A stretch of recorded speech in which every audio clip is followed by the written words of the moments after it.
This is CNN Breaking News.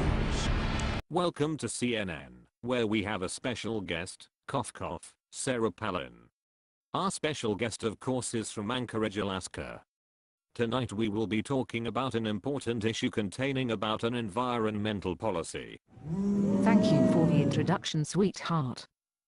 I'm so flattered. It's always a pleasure, my dear. Now I've heard some interesting stories about Alaska involving something about the environmental policies, am I correct?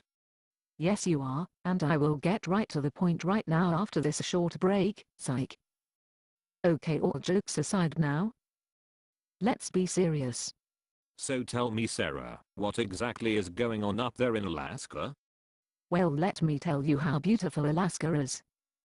Alaska, often described as America's last frontier, is famed for its immense wilderness and abundant wildlife. It is home to the largest national forest in the US, the Tongass, and a rich native culture that dates back millennia. That's nice to hear, but that was not my question. I honestly do not care how beautiful Alaska is. I want to know what is going on. So please tell me. Everyone that is watching us now is waiting for you to answer. Okay, Mr. Bassart, I apologize for my off-topic statement. Let's get back to the situation. Is there an environmental issue that recently occurred in Alaska? To be honest with you, Mr. Bassart, the only thing I know that happened recently is the oil spill in the Gulf of Mexico. However, we did have an oil spill in the late 1900s. Since I mentioned the oil spill, in 1990, we passed an Oil Pollution Act. What exactly was the purpose of the Oil Pollution Act? The purpose of the Oil Pollution Act was to mitigate and prevent civil liability for future oil spills off the coast of the United States. What oil spill did Alaska have in the late 1900s? Well, to be exact on the date, it was March 24, 1989. The tragedy that occurred was called the Exxon Valdez oil spill. Oh my God. I remember that. I was reporting about that issue, but I totally forgot all about it. Can you please tell our viewers what it was all about and what exactly happened? Everyone should know about that. Well, let me explain how the incident occurred. The Exxon Valdez oil tanker left Alaska pipeline at about 9:12 p.m.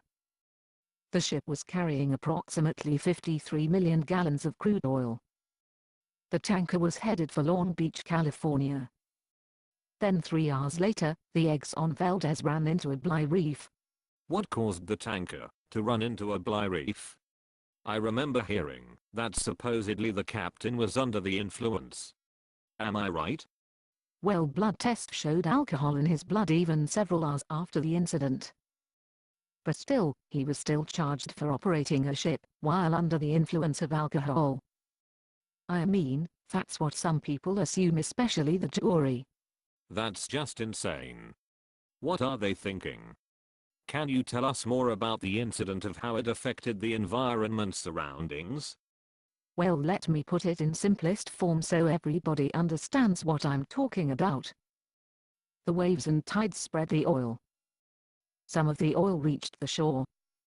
It ended up covering about 1,300 miles of the Alaskan coast, which I find that to be an enormous amount of water. Damn, that is crazy, Sarah. So was the wildlife hit hard? Matter of fact, yes, the wildlife was hit pretty damn good and many suffered, especially the animals. The total number of bird deaths will never be known. Wow, that is crazy. I mean, is there at least an estimate that you can give us? Well, one estimate is around 250,000, and we also heard the entire bird colonies were wiped out. You know, Sarah, that is really an enormous catastrophe. What else was affected? This is getting really serious and the viewers out there are anxious to hear about what more you have to say. Thousands of rare sea otters were killed. Seals and killer whales also died from the oil. Do you want to know something interesting? Sure, all the viewers are watching.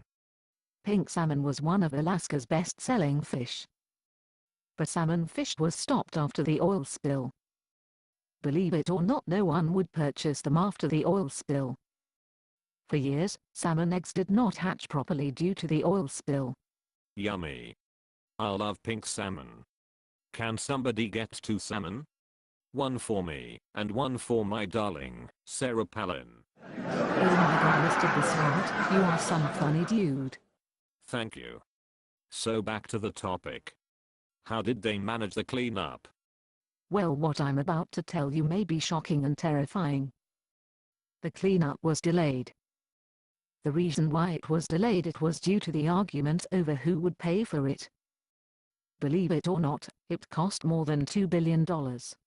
What? Are you serious? What were they thinking? So they rather see dead animals and humans suffering? That is just nonsense. What poor helpers. Can't contribute to help society and the wildlife. Shame on them.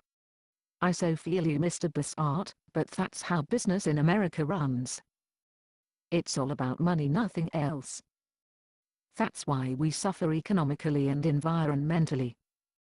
No one cares about how the world is turning out to be. But I guess we just have to go with the government's role. Wait. You're part of the government. So you're telling us we should listen to you? Who do you think you are? Excuse me, but we also have the rights to fight for our freedom, so please, don't say we have to roll with the government. Whatever you say, Mr. Bissart. But anyways, this was a major catastrophe, because the tankers are not allowed to enter Alaska waters ever again. That sucks. Well, that is what happens when no one keeps control of what they are doing. Things happen and we as a group have to face the consequences. That is how life revolves around us. What goes around comes around. I so love that song from Justin Timberlake. He is so hot. You are so sorry. Anyways, is it true that 4 deaths were directly associated with the cleanup efforts? Yes, Mr. Bissart, that is true. What exactly happened? I have no answer for that. Sorry. That is just crazy. I mean, this oil spill had a huge impact on tourists, after of what I have heard. Yes, tourism spending decreased by 8% in South Central Alaska, and by 35% in Southwest Alaska in the year after the spill. There was a loss of 9,400 visitors and $5.5 million in state spending. Everything should be back to normal back in Alaska, right? Yeah, I guess you can say that. You don't seem too positive about it, but anyways, continue. Several significant improvements have been made in oil spill prevention and response planning. Interesting. Can you give us 2 examples of how significant improvements have been made in oil spill prevention and response planning? Well, the U.S. Coast Guard now monitors fully laden tankers via satellite as they pass through Valdez Narrows, cruise by Bly Island, and exit Prince William Sound at Hinchinbrook Entrance. Congress enacted legislation requiring that all tankers in Prince William Sound be double-hulled by the year 2015. Ever since the Oil Pollution Act, has things changed around in Alaska? Well, to be honest, not much has changed. I mean, people are still breaking the regulations, and it is very hard to punish, because it is not only one, it is the majority. I see. Well, that's too bad, I guess. Maybe you should become president and take over. I don't see what is so funny, but I bet you $100 that I will be the first and next president in 2012 elections. I will destroy Obama. I can't wait to cover it. I'll make sure I keep myself alive. But anyways, I appreciate having you here today on CNN to cover the environmental issues in Alaska. I hope all the viewers out there got a full understanding of the Oil Pollution Act and the tragedy that occurred in Alaska. Yes, I hope so too. Thank you for having me here tonight, sweetie. See you next time. Thanks for watching Breaking News on CNN. Remember, tune in next time for a new topic that I will be discussing about eco-friendly travel. Visit my site on www.journeychannel.net. Hit me up on Facebook or BBM. Now we will tune into the Situation Room with Mr. Osman, but before I go, I would just like to show you some audio from the tragedy that occurred in Alaska.